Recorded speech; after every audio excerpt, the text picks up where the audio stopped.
This is the most epic skate spot downtown San Francisco tour, and there is an incredible amount of history right here. You guys have probably seen this spot in recent clips on the internet, but did you know that in 1992, this right here was the hub of international skateboarding? This spot with these bricks, it was known by skaters as the EMB. This is the Embarcadero. Embarcadero, EMB, skateboard mecca.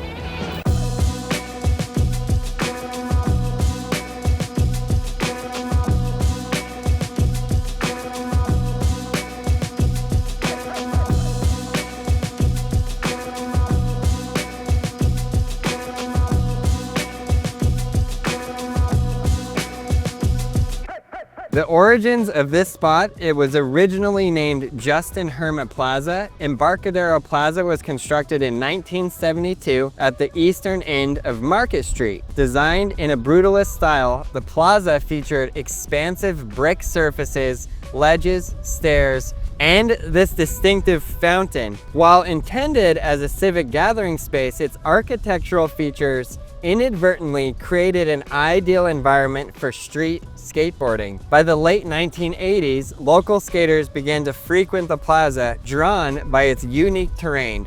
The spot's popularity surged in the early 1990s, transforming into a central hub for skateboarders from around the globe. Literally, skateboarders came from all over the world just to come here to this plaza, just to skateboard. It was the hotspot of skateboarding internationally. EMB became synonymous with technical progression in skateboarding. Skateboarders like Mike Gonzalez, Mike Carroll, and Henry Sanchez pushed the boundaries of what was possible on a skateboard at this plaza. Gonzalez's daring ollie over a sizable gap, dubbed the Gonz Gap, became legendary, symbolizing the innovative spirit of EMB skaters. The plaza's prominence was further cemented through its frequent appearances in skate videos and magazines, inspiring a generation of skaters and contributing to the global spread of street skateboarding culture. Despite its significance, EMB faced challenges as city authorities implemented measures to deter skateboarding, including installing skate-stopping devices and increasing police presence. Nevertheless, the skateboarding community persisted, viewing EMB as a symbol of creativity and resistance. The plaza's influence extended beyond skateboarding.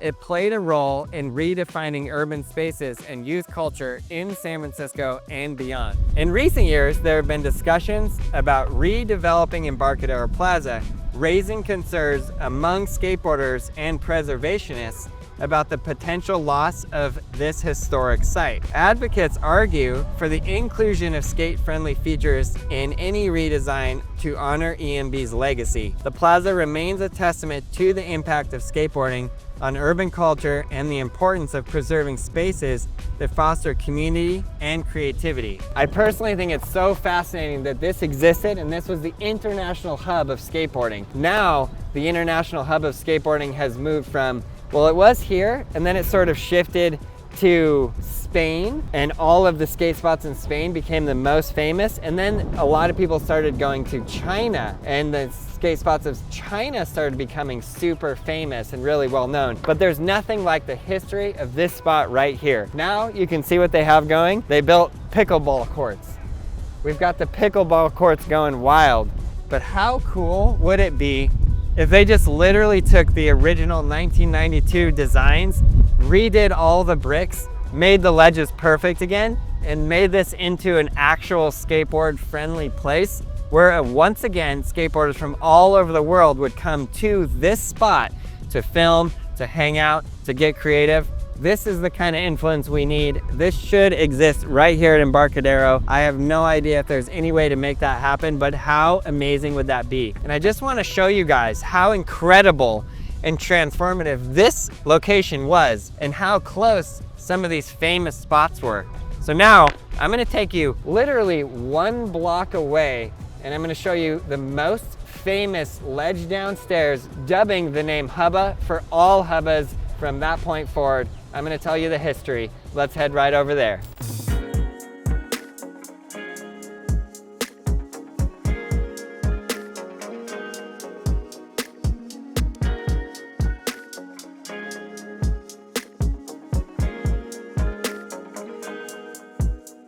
So the most famous spot in 1992, right down there, Embarcadero EMB, literally made history in skateboarding. And then you're just literally about 1 block away, Hubba Hideout, right up here. So right at the top of there. We're gonna walk up there and I'm gonna show you guys where it used to be and what the history was. It's just mind-boggling to me because for any skateboarder anywhere in the world, they know EMB, they know Hubba Hideout. Literally, this is so famous that every ledge downstairs, they don't call it a ledge downstairs, they call it a hubba. Oh, that was a 6-stair hubba. Oh, I found a sick hubba. It's literally called a hubba because of this spot right here.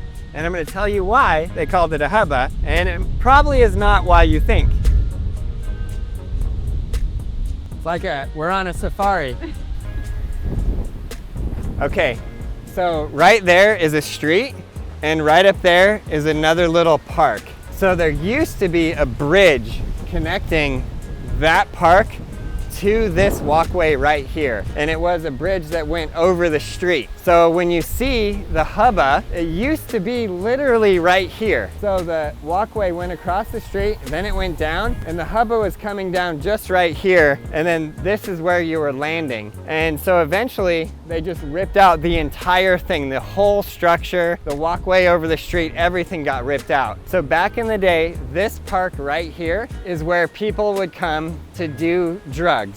And the street name for those drugs was called Hubba. And they would come and do drugs in this area, and it was a really little bit of a rough patch. And so they called it Hubba Hideout, is where people would come, hide out. It's like right in the middle of the city downtown, but you have all these trees around and people were hiding and doing drugs, and they would say, we're gonna go skate Hubba Hideout, and that was the nickname. Is where the drug users would come to hide out and do their drugs. So it's kind of a funny reason for the name, and it's really funny that all ledges downstairs from this point forward, after this most famous ledge, one of the most famous ledges in all of skateboard history, which is literally right here, 1 block away from EMB. Super crazy. Okay, so now I'm gonna take you 1 more block that way, and I'm gonna show you the most famous manual pad that's ever existed in the history of skateboarding. If you think I'm wrong, leave it in the comments below.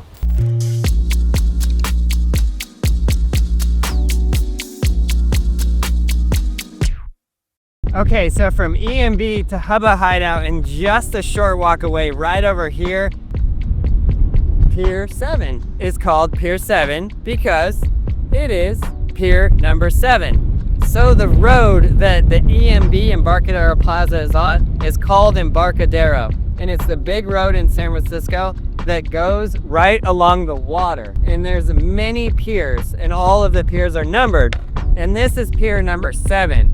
And pier number 7 has this little setup with some benches, a little 2-stair, and what I would argue as to be the most famous manual pad in the world.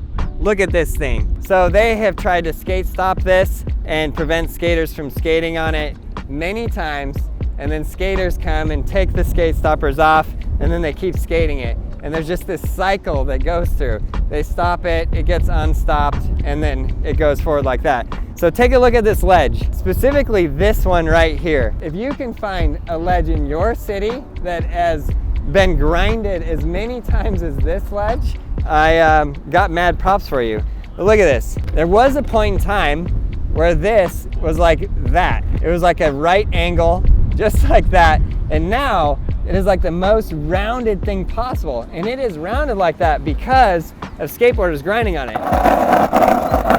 It's literally like a giant piece of chalk that's been just like worn away. So many tricks have been done here. It's unbelievable. And you can see on the top where the skate stoppers, when they ripped them off, it put a hole here so they bondoed it. And you can see even right here is bolts that are into the concrete.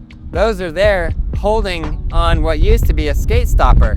So skateboarders came in the middle of the night and ripped these skate stoppers off and made it skatable again. I'm gonna show you one of the many iterations of their skate stoppers right here. They eventually tried to say, okay, we're just gonna put wood on top of this. Look at this. They took the concrete, put wood on top, and then put skate stoppers on the side. It's kind of funny to me. I hear many different stories, like back in the day, This is why I moved to San Francisco. I literally moved here for this one spot right here. I loved manual tricks, and I had been here and I skated this spot, and I just wanted to skate here every day. So that's what I did. I moved to Daly City. Every day I would get on the train, ride downtown, get off with my skateboard, come straight to this spot and skateboard as much as possible.